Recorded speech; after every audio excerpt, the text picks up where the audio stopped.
Eyang, sahabat Eyang. Dan tidak lupa, pada siang hari ini Eyang ucapkan I love you full. Oke.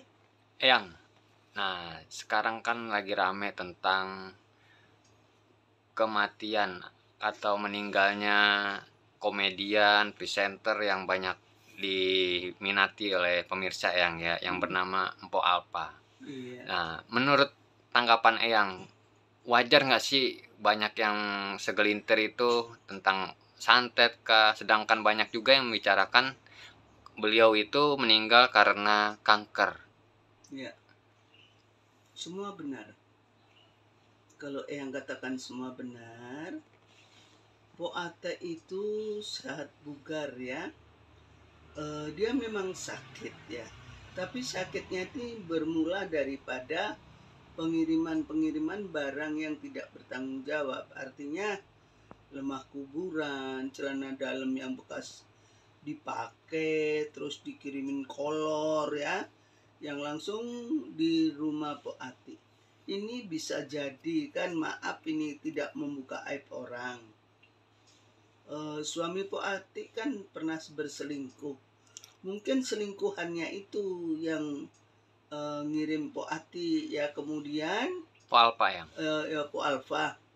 Jadi Po Alfa ini tidak memikirkan hal-hal yang negatif, semuanya positif aja lah gitu ya.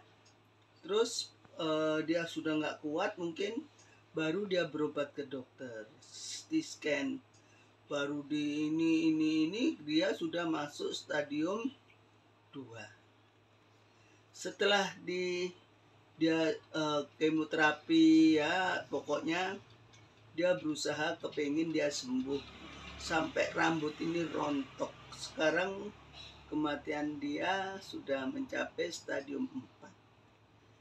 Jadi kasihan sekali Po Ati ini. Dia tulang punggung yang menghasilkan banyak orang iri dan banyak juga orang yang berterima kasih karena Po Ati orang baik ya.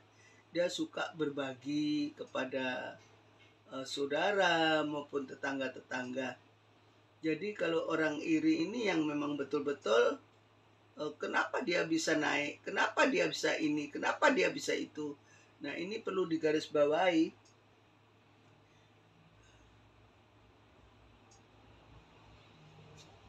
Rezeki itu kan sudah diatur sama yang kuasa. Jadi Po Ati kalau merasa sudah titiknya, merasa kejayaan, dia boleh dong bergaya sedikit, renovasi rumah mungkin. Terus ini banyak orang yang menyebabkan iri hati.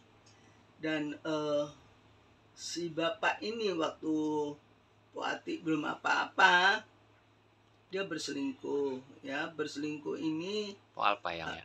Ya, aduh sorry Po Ati, sorry gua nyebut nama lu aja terus ya. Jadi Po Alfa ini bilang kalau begini-begini terus lebih baik kita udah cerai aja katanya. Tapi yang namanya manusia laki kan selalu iseng. Dia nggak bener-bener kepingin menghancurkan rumah tangganya. Dia minta maaf ini. Akhirnya apa yang minta sama Paul Alfa dia menyetujui ya. Dan mulai dia menunjukkan kebaikan. Tapi orang kan kalau yang sudah dilukai kan susah untuk move on, untuk kembali mulus seperti semula. Mungkin guna-guna ini juga dari orang yang disakiti oleh suami Po Alfa. Boleh dikirim, boleh orang lain ya, kita nggak nuduh. Tetapi semenjak pertengkaran itu, ketahuan itu, Po Alfa sudah mulai sakit-sakitan. Ya, jadi kalau dia sakit-sakitan ini ke medis ya harus berobat ke medis. Masalahnya biar kedeteksi. Tapi medis mengatakan itu kanker. Padahal medis dan non medis itu bebarengan, bercampur. Seandainya berobat kedua-duanya, Allahu alam ya, Tuhan itu yang menentukan, yang punya keajaiban. Jadi sekarang ini sangat amat susah mendeteksi kalau kita tidak menyentuh. Dan Eyang sendiri kalau nggak dipanggil, Eyang mau cari panggung buat apa? Maaf, bukan Eyang menyombongkan diri. Kalau seperti Eyang menyodorkan diri, berarti Eyang cari panggung dong, kepingin orang semua tahu. Tanpa begitu Eyang juga semua orang yang di Indonesia ini tahu siapa Eyang Ratih. Seperti itu ya guys. Jadi aku sarankan kalau penyakitnya ini baru masuk stadium pemula lah ya, itu harus cari juga obat alternatif, tetapi ke paranormal yang handal. Jangan sampai ke paranormal yang habal-habal, malah situ habis duitnya, nggak dapat apa-apa, dirongrong ya. Nah, ini saran dari Eyang. Seperti itu Bang Botak. Nah, Eyang, contoh sedikit Eyang, kalau seumpama itu bisa dibuktikan nggak Eyang dari apanya gitu? Kalau santet ya membuktikan diobatinnya secara santet Bang. Kita harus tahu orang kena santet itu, kita juga harus tahu ilmu santet. Kalau kita nggak tahu ilmu santet, bagaimana mengobati orang kena santet? Ya, tetapi santet yang mungkin ada di Eyang Ratih itu bukan untuk menyantet, tapi untuk menolong orang lain. Apa yang kamu kena santet, santet itu dari mana asalnya, kita harus bisa membuang. Kan banyak mungkin dari keluarga tidak percaya atau gimana Eyang ya? Ya, Nah, karena itu musyrik, syirik. Tapi tidak ada hal yang nggak mungkin, kun fayakun ya. Terjadilah ya. Barang siapa yang percaya akan Dia, jangan binasa melainkan dapat hidup yang kekal. Jadi semuanya itu di Alkitab, di Al-Qur'an, di Weda ya. Itu semua barang yang begini nih ada. Bukan tidak ada gitu loh. kalau sekarang kan beliau sudah almarhumah Eyang ya? Ya. Apakah bisa dideteksi kalau kayak gitu Eyang? Ya, sekarang sudah tenang dia di alamnya. Mungkin barang-barang yang diletakkan di sekitaran rumah atau gimana gitu bisa nggak Eyang kelacak? Ya kan kemarin waktu dilemparin sama lemah kuburan, dilempar sama celana dalam, itu kan bukti nyata. Kan orang sinting aja ngirim celana dalam ke rumah Pak Ati buat apa? Buat pameran atau buat jaring? Benar. Ya seperti itu. Jadi mereka punya misi gitu loh. Baik Eyang. Nah kalau pengobatan melalui Eyang itu Eyang, kalau santet, apakah orangnya harus datang ke tempat Eyang atau Eyang yang datang mengunjungi? Tergantung omongan bicaraan saudaranya. Yang bisa datang karena yang juga ada kendaraan. Pertama harus dideteksi dulu ya, jangan sampai salah kaprah. Cara mengobati bagaimana, dia santetnya ini dari mana.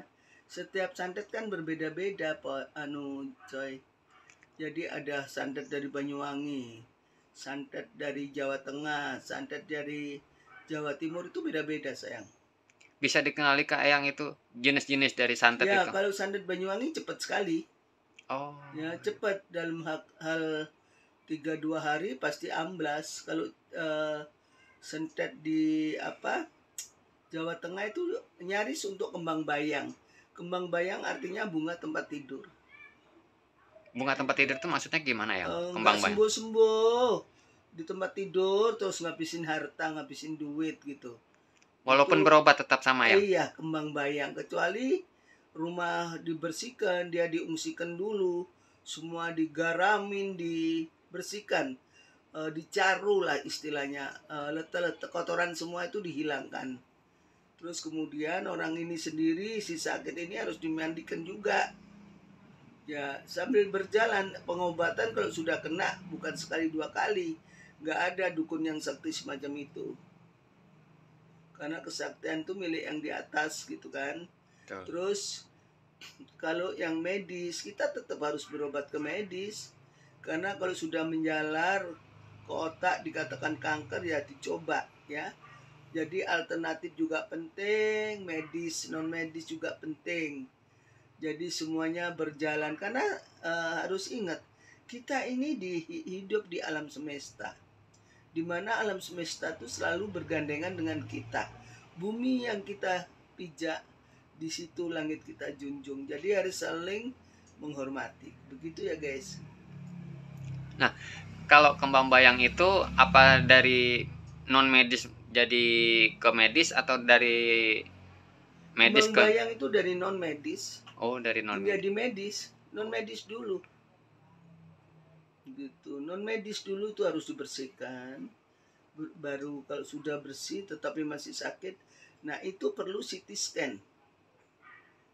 Semuanya dari darah, kencing, beol, semuanya harus dideteksi ke laboratorium. Baik, Eyang.